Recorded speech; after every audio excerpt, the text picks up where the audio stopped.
obvious. Chief Secretary is a state government officer. Maybe they are central pools, from central pools they come. But you know, after Sarkaria Commission and other commission, that they are the state government officers. They work for the state government fully. Now head of the state administration, now Chief Secretary, you gave notice without any consultation that we want requisition in Delhi. He should have joined. Retiring day is 31st. Do you have any courtesy? Yes, 3 months he has got extension. That also, I gave my letter. You see, this is my letter, 10th of May. That because of COVID situation and because of this years and cyclone, to give more attention for the devastation, for reconstruction, for relief work, to help the COVID people, to fight the pandemic, we want that old secretary, he should get 3 months extension. And it is already, the system is there. Only cabinet secretary give this permission. If I ask 6 months, then it go to Prime Minister. They are kind enough, they have sanctioned this 3 months. They have given the letter dated 24th of May. After 15 days, I have received the reply that is 3 months extension is been granted approval through competent authority. And after that, last day of his not final retirement, he has got 3 months extension to work for COVID, to work for cyclone. Now he was saying that he should come back. Under which rules? You tell me within 74 hours, 4 years. Have you ever seen this type of incident? You are not only disturbing me, you are disturbing my secretariat. You are disturbing my chief secretary. Don't you think there are so many chief secretaries in so many states?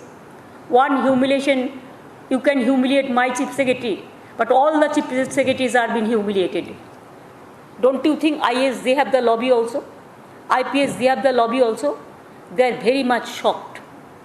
They are very much shocked for this unconstitutional, illegal, without consultation, the one-sided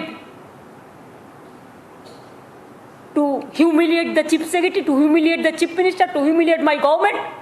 What happened to Bengal? Why? Why you are behaving like this?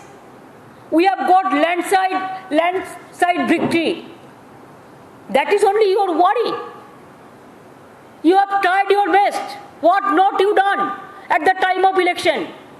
But instead of all this, it is the blessings, it is the dua, it is the support of my young brothers, senior men, middle class men, the women voters, all my farmers, my industrial workers, the Bengal peoples, they voted us. And they ousted you. Please accept the mandate of the people. Why you are quarreling with us every day? What do you think? That you want to bulldoze the federal structure fully? Don't you think that it is good, it's fair enough? Every time if you bulldoze the state federal structure, yes, someplace you have the government, but someplace the opposition government is there. But for West Bengal, there is a separate rule, martial law. Another place there is a different rule of law. Why? Every time you are blaming state government, that government is working hard every time. Even you don't give us our money. আমার অত্যন্ত দুঃখ লেগেছে এই কারণে যে one sided কালকে সারা দিল্লিতে আমাকে যেভাবে অসম্মান করা হয়েছে, অসম্মানিত করা হয়েছে, অপমানিত করা হয়েছে, টোটাল মিথ্যে খবরের উপর ভিত্তি করে, এবং প্রধানমন্ত্রীর দপ্তর থেকে এই খবরগুলো খাওয়ানো হয় এবং মিনিস্টারদের দিয়ে একই কথা তোতা পাখির বুলির মতো বলা হয়। আমরা করছিলাম সাইক্লোন ডিভাস্টিং এরিয়ায় কাজ, আমরা করছিলাম মিটিং, কি করে মানুষ জল পায়, কি করে রাস্তা হয়, কি করে মানুষ খাদ্য পায়, কি করে ঘরবাড়ি তৈরি হয়, আর ওনারা তখন আমাদের বিরুদ্ধে আমরা কত খারাপ সেটা লোকের কাছে প্রমাণ করছিল। আমি আপনাদের কাছে নমস্কার করে বলবো, প্রাইম মিনিস্টার স্যার, যদি আপনার এনি রাগ, আমার ওপর কোনো রাগ থাকে, আপনার দুটো পা ধরলে যদি আপনি খুশি হন, আই হ্যাভ নো প্রবলেম। বাংলার জন্য আমি তাও করতে পারি, বাংলার জন্য আমি তাও করতে পারি, মানুষের জন্য আমি তাও করতে পারি, কারণ পাবলিক আমার first priority. I am pro people. আমার দেশের জন্য আমি এটুকু করতে পারি। কিন্তু প্লিজ প্রাইম মিনিস্টার, দয়া করে এই নোংরা খেলা খেলবেন না। আর চিফ মিনিস্টারের বিরুদ্ধে, এই চিফ সেক্রেটারির বিরুদ্ধে যে পলিটিক্যাল ভ্যান্ডেটা নিয়ে আপনারা রাস্তায় নেমেছেন, সব মনে রাখবেন, এই পলিটিক্যাল ভ্যান্ডেটা আপনাদের শেষ হোক। আমি আবেদন জানাচ্ছি, withdraw this letter, withdraw this letter and allow chief secretary to work for Covid people, Covid affected people, and for cyclone affected people. We are working just like a team. Allow us to work that. আমি বাংলারও সবাই যারা আছেন তাদেরও বলবো, আমরা যখন কাজ নিয়ে ব্যস্ত, সাইক্লোন নিয়ে ব্যস্ত, রাত জেগে দিন জেগে অতন্দ্র প্রহরীর মতো কাজ করছি, আর তখন প্রধানমন্ত্রীর এটা কাজ হলো, হোম মিনিস্টারের এটা কাজ হলো শুধুমাত্র একটা সরকারকে ডিফেম করা আর শুধু বদনাম করা। আরও তো রাজ্য সরকার আছে, কাউকে তো কিছু বলে না, শুধু বাংলার উপর এত রাগ কেন? আর আলাপন বন্দ্যোপাধ্যায় একজন বাঙালি বলে তার উপরে এত রাগ কেন? এরপরেও হয়তো কেউই, আমার চিফ সেক্রেটারি কখনো বাঙালি হয়, কখনো অবাঙালি হয়, আগের বারে রাজীব সিনহা হয়েছে, কই আমরা তো এরকম রোল প্লে করি না, আপনারা কেন করেন? বাংলার উপর এত রাগ কেন? আমি বাঙালি নন বেঙ্গলি করতে চাই না, বাট আই এম সরি, বাংলারও অনেক অফিসার দিল্লিতে আছে, তাহলে আমরাও তাদের ডেকে নিয়ে আসতে পারি, তাহলে সেটা আপনাদেরও ছেড়ে দিতে হবে। আমার তো 8-10 জন অফিসার আছে বাংলায় যারা কাজ করে। একটা তো কার্সি থাকবে, একটা তো কনস্টিটিউশনাল বোঝাপড়া থাকবে, একটা তো মিউচুয়াল আন্ডারস্ট্যান্ডিং থাকবে, একটা তো কার্টেসি থাকবে, যাতে সবাই মিলে সেন্টার তার নিজের কাজ করবে, রাজ্য তার নিজের কাজ করবে। এখন তো দেখছি রাজ্যের কাজও সেন্ট্রাল পুরো টেনে নিচ্ছে, রাজ্যকে কাজই করতে দেওয়া হচ্ছে না, এবং প্রত্যেকটা পদে পদে বিজেপি যা বলছে তাই করছে।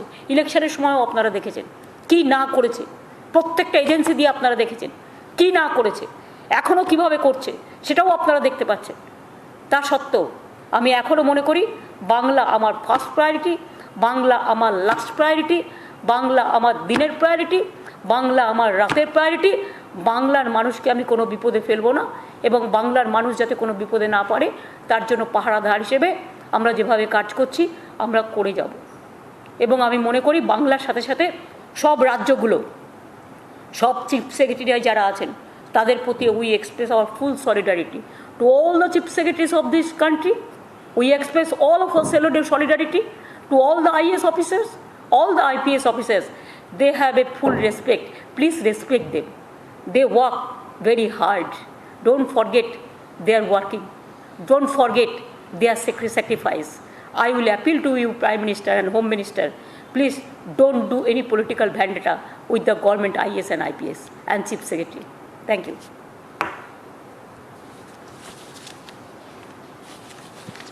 এবার আপনাদের কিছু জিজ্ঞেস করার থাকলে বলতে পারেন।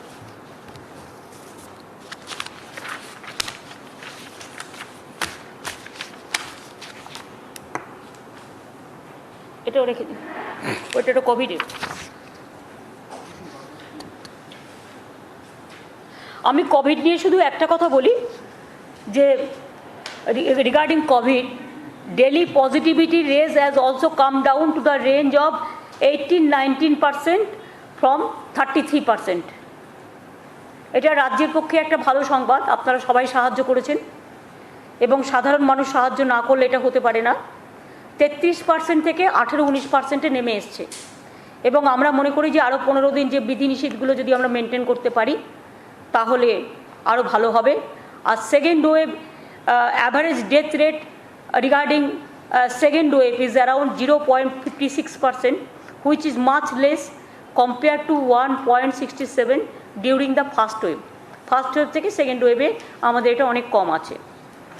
আর আমাদের সব কিছুই ট্রিটমেন্টে রেডি আছে। আমরা প্রায় 1.4 crore লোককে অলরেডি কোভিড ভ্যাকসিনেশন অলরেডি আমরা দিয়েছি, এবং আমরা প্রায়োরিটি দিচ্ছি যারা বেশি স্প্রেড করে, বিশেষ করে গরিব মানুষ যারা কাজের মধ্যে থাকে, যেমন অটো ড্রাইভার, টোটো ড্রাইভার, রিক্সাওয়ালা থেকে শুরু করে ট্যাক্সিওয়ালা থেকে শুরু করে বাস ড্রাইভার থেকে শুরু করে হকার থেকে শুরু করে সবজিওয়ালা থেকে শুরু করে মৎস্য বিক্রেতা থেকে শুরু করে ICDS আশা থেকে শুরু করে doctor, nurse, para teacher, police, এদের সবাইকেই মোট আমরা এখনও পর্যন্ত শুধু গভর্নমেন্ট থেকেই 1,40,00,000 আমরা কিন্তু কোভিড ভ্যাকসিন ইনক্লুডিং প্রেস আমরা দিতে পেরেছি। বাদবাকিও আমরা মনে করি যে আগামী দিন আমরা যতটা পাবো আমরা ততটাই দেওয়ার চেষ্টা করব, এবং প্রাইভেটেও কিছু কিছু হচ্ছে। বাট আমি মনে করি যে কোভিড ভ্যাকসিনেশনে আমরা যতটা পেয়েছি তার মধ্যে আমরা কিন্তু প্রথম যাচ্ছি। টিকাকরণটা আমরা ভালো করি। হয়তো রাজ্য দেখাবে, ছোট রাজ্য অন্ধ্রপ্রদেশ, আমাদের বেঙ্গল তাদের ডবল, সুতরাং লোক সংখ্যার দিক থেকে আমরা ডাবল। সুতরাং আমরা কিন্তু বাংলা মনে রাখবেন, কোভিড ভ্যাকসিনেশনে এখনও কিন্তু 1 নম্বরে আছি। এবং আমরা আবার আবেদন করব যে আমাদের ভ্যাকসিনেশনটা দেওয়া হোক, যেটা আমরা 3 কোটি চেয়েছি। 1 কোটি আমরা প্রাইভেটকে দেবো, আর 2 কোটি আমরা নিজেরা করব। এই 2 কোটি যদি আমরা করে ফেলতে পারি, তাহলে আমাদের পপুলেশনের 18 বছরের নিচের যে পপুলেশন আছে তার 80% আমরা কভার করতে পারবো। এরপর যদি আপনাদের কারো কোনো কোয়েশ্চেন থাকে, ইউ ক্যান আস্ক মি। मेरा एक सवाल है, कल ओडिशा के मुख्यमंत्री ने ये कहा कि उनको रिलीफ पैकेज की जरूरत नहीं है, फिर भी उनको 500 करोड़ का एक रिलीफ पैकेज दिया गया, लेकिन पश्चिम बंगाल और झारखंड मिलाकर 500 करोड़ का रिलीफ पैकेज दिया गया है, जब आपने 20,000 करोड़ का रिलीफ पैकेज मांगा था। कैसे देखते हैं इसको?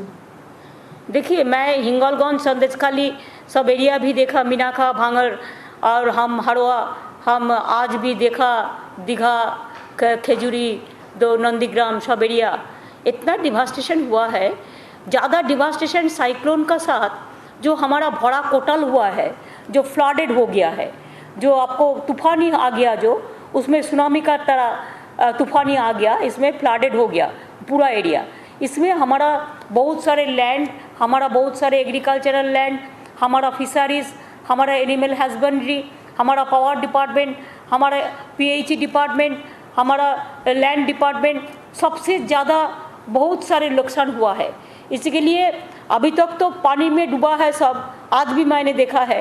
उसको रेस्टोर करके जाना और पूरा रिपोर्ट मांगने से थोड़ा टाइम लगेगा। हम चाहते कुछ नहीं है, लेकिन हमारा जो रिपोर्ट है वो रिपोर्ट का मुताबिक हमने रिपोर्ट दिया कि हमारा पता है बुलबुल में भी हम लोग को 1 पैसा नहीं दिया, फोनी में भी नहीं दिया है, और अम्फान में जो 1000 करोड़ दिया था वो हमारा मनी से दिया था, एडवांस किया था। और इसमें हमारा जो चाहिए, हमारा जो खर्चा हुआ, हमारा जो खर्चा पड़ेगा, हमारा जो करना पड़ेगा, उसको रिपोर्ट हम दिया। लेकिन I said prime minister, you think what ever you think proper, ये बात मैंने कहा, मैंने कुछ मांगा नहीं। দিদি একটা প্রশ্ন, সেটা হচ্ছে যে আলাপন বন্দ্যোপাধ্যায়ের ব্যাপারে কেন্দ্রকে তো অনুরোধ করলেন, কোন রকম চিঠি দেবেন বা অন্য কোনো স্টেপ দেবেন বোর্ড বা ইত্যাদি জায়গা থেকে? রাজ্য সরকারের ভূমিকাটা পরবর্তী স্টেপটা কি? দেখুন, আমরা ভেবেছিলাম রাজ্য এবং কেন্দ্র কথা বলে এটাকে শর্ট আউট করে নেবে, কিন্তু আজকে শুনলাম ওরা নাকি ক্যাভিয়েট করে রেখেছে। কিছুক্ষণ আগে আমার কাছে খবর এলো, তার মানে ওরা কোর্টে যাবে বলেই ক্যাভিয়েট করে রেখে দিয়েছে। আমরা কিন্তু যাইনি কোর্টে ফার্স্ট, ওরা কিন্তু ক্যাটে এবং হাইকোর্টে ক্যাভিয়েট করে রেখেছে। তো ওয়ান সাইডেড যদি কেউ কোর্টে যায়, তখন হয়তো আমাদের যেতেও হতে পারে। ওয়ান সাইডে তো কোনো কিছু হওয়া সম্ভব নয়।